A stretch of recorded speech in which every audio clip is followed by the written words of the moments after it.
Nagsimula ng magbalikan sa Metro Manila ang mga binansagang main character na lumuwas pa probinsya nitong holiday season. Kaya naman silipin po natin ang sitwasyon sa Parañaque Integrated Terminal Exchange or PITX sa live na pagbabalita ni Mobile Journal Ivan Tarinque. Ivan, kumusta na ang sitwasyon dyan?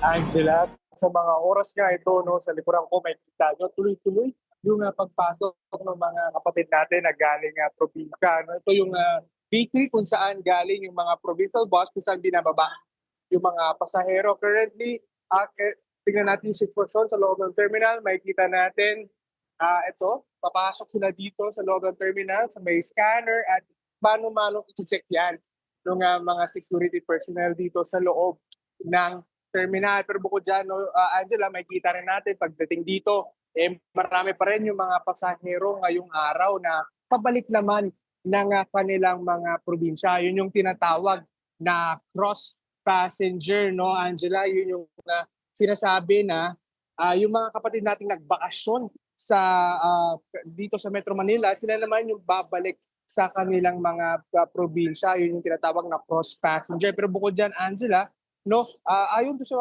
mga ilan nating nakausap, bakit ngayong araw sila umuwi para doon maiwasan yung siksikan pagdating nga ng weekend, dahil nga inaasahan na pagdating pa ng weekend mas lalo na raw dadami yung mga kapatid nating uuwi pabalik ng Metro Manila. Subukan natin kumausap ng isang pasahero dito. Okay, sige. Tanong natin, sir, excuse me, good morning, sir. Sir, Ivan Tarinque po from One Balita Pilipinas. Sir, galing po kayong probinsya? Hindi. Okay.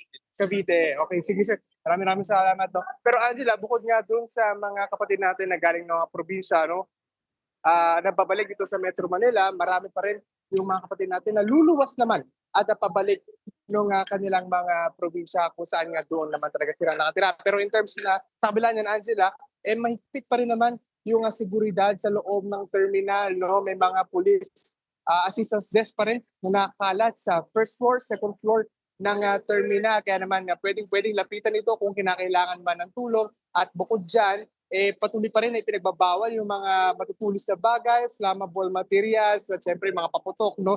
Dahil yung pinakahuling datos na ating nakuha, more than 550 na yung mga na-confiscate ng mga ipinagbabawal. At yung mga yan nga ay hindi na maibabalik sa mga may-ari at ito turn over na nga yan sa mga otoridad. Angela? Maraming salamat, Mobile Journal Ivan Tarinque.